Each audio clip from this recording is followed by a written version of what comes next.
गांव की जिठानी। शांति अपने दो बेटों अर्नव और आरुष के साथ शांति से जीवन बिता रही थी। लेकिन शांति के पति सोहन से उसकी कभी कभार थोड़ी अनबन हो जाती थी। एक दिन शांति रोज की तरह सुबह का खाना बना रही थी, तभी दरवाजे की घंटी बजी। घंटी की आवाज सुनकर वो दरवाजे की ओर जाते हुए कहती है, अरे आती हूँ, कौन है? सब्र करो। शांति दरवाजा खोलती है तो देखती है कि उसके जेठ मोहनदास सामने खड़े होते हैं। वो सक पकाकर अपना घूंघट करती है और पैर छूकर कहती है, आइए आइए जेठ जी। कैसी हो शांति? जी मैं तो बिल्कुल ठीक हूँ, सब आपकी मेहरबानी है भाई साहब। शांति और मोहनदास की बातें सुनकर शांति का पति सोहन और उसके दोनों बेटे बाहर आ जाते हैं।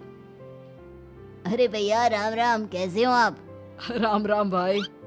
अरे शांति, ऐसे खड़ी खड़ी क्या देख रही हो?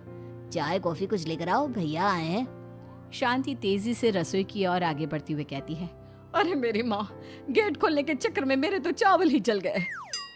वो दौड़ी दौड़ी रसोई में जाती है और देखती है कि सारे चावल जल गए हैं।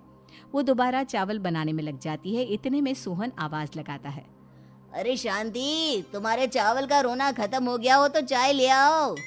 जी लाती हूँ अभी। शांति जल्दी जल्दी चाय बनाती है और मोहनदास को चाय देती है। सब एक दूसरे की खैर खबर पूछते हुए चाय पीते हैं। चाय खत्म होती ही मोहनदास शांति की ओर देखते हुए मजाक में कहते हैं, शांति, अब तुम्हारी चाय में दम नहीं रहा, अब हमें चाय बनाने वाली बदलनी पड़ेगी। ये कैसे मुमकिन होगा जेठ जी? घर और बाहर का सारा काम मुझे ही करना पड़ता है और कभी कभी जल्दी जल्दी के चक्कर में काम बिगड़ जाते हैं, जैसे आज चावल जल गए। अरे इसी का तो हल लेकर आया हूँ। मैंने रिश्ता देखा है अर्नव और आरुष के लिए। दोनों लड़कियाँ बहुत सुंदर और सुशील हैं। अगर आप दोनों इजाज़त दें तो बात करूँ आगे।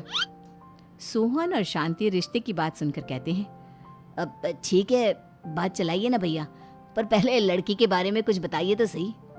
हाँ हाँ भाई साहब, लड़की कैसी है, परिवार कैसा है, कहाँ के रहने वाले हैं? देखो, परिवार तो बहुत अच्छा है, पर वे दोनों लोग बहुत गरीब हैं। दहेज में कुछ मिलेगा नहीं। अरे हमें दहेज में कुछ चाहिए भी नहीं, बस लड़की संस्कारी होनी चाहिए। एक लड़की तो पढ़ी लिखी है और शहर की रहने वाली है, पर दूसरी अपनी गरीबी की वजह से पढ़ न सकी और गांव में रहती है। लेकिन दोनों है बहुत खूबसूरत। अगर तुम सबको देखते ही पसंद ना आ जाए तो मेरा नाम बदल देना। हाँ, पर तो हम आके मूंद कर भरोसा कर सकते हैं भैया। आप आगे बात चलाइए, हम शादी करने को तैयार हैं। कुछ ही दिन में अर्नव और आरुष की शादी हो जाती है। आरुष की शादी अनपढ़ लड़की मंजरी से हो जाती है, जो कि बहुत भोली भी होती है, और अर्नव की शादी पढ़ी लिखी लड़की तनुजा से हो जाती है, जो कि घमंडी और चालू होती है। एक दिन मंजरी घर के काम कर रही थी कि अचानक शांति उसे आवाज लगाती है, बड़ी बहू, ओ बड़ी बहू, मंजरी जल्दी यहाँ आओ। मंजरी जल्दी जल्दी शांति के पास जाती है। बेटा मेरे पैर दबा दे, बहुत दर्द हो रहा है। जी माँ जी, बस बर्तन धोकर आती हूँ। अरे बैठ यहाँ, मेरे पैर में बहुत तेज दर्द हो रहा है। बर्तन छोटी बहू धो लेगी। मंजरी शांति के पैर दबाने लगती है तो शांति तनुजा को आवाज लगाती है, छोटी बहू, ओ छोटी बहू। तनुजा थोड़ी देर से आराम से चलकर आती है। जी माँ जी, आपने बुलाया मुझे? आपको कोई काम था क्या? तू कुछ काम कर रही है या? शांति की बात काटते हुए तनुजा बोलती है, कुछ नहीं माँ, फोन पर अपने घर पर बात कर रही थी। अरे बाद में बात करियो अपने घर वालों से, पहले जाके बर्तन धो ले। तनुजा मुंह बनाते हुए अपनी जिठानी की ओर देखती है और मन ही मन कहती है, ये महारानी वहाँ बैठी है, ये नहीं कि बर्तन धो ले। मैंने इतनी पढ़ाई बर्तन धोने के लिए की थी क्या?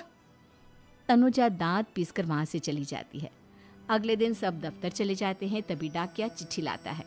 शांति चिट्ठी लेकर मंजरी से कहती है, बड़ी बहू, जरा छोटी बहू को बुलाना, एक चिट्ठी आई है। मेरी तो आंखें कमजोर है तो मुझसे पढ़ा नहीं जाएगा।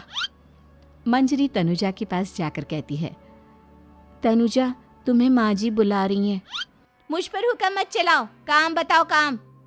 अरे मैंने तुम पर कहाँ हुक्म चलाया, और हुक्म चला भी दूंगी तो क्या हुआ? तुम तो मेरी छोटी बहन की तरह हो ना। तुम जैसी अनपढ़, जाहिल और गांव की गवार मेरी बहन नहीं हो सकती। बेचारी मंजरी तनुजा की बात सुनकर अपना सा मुंह लेकर रह गई।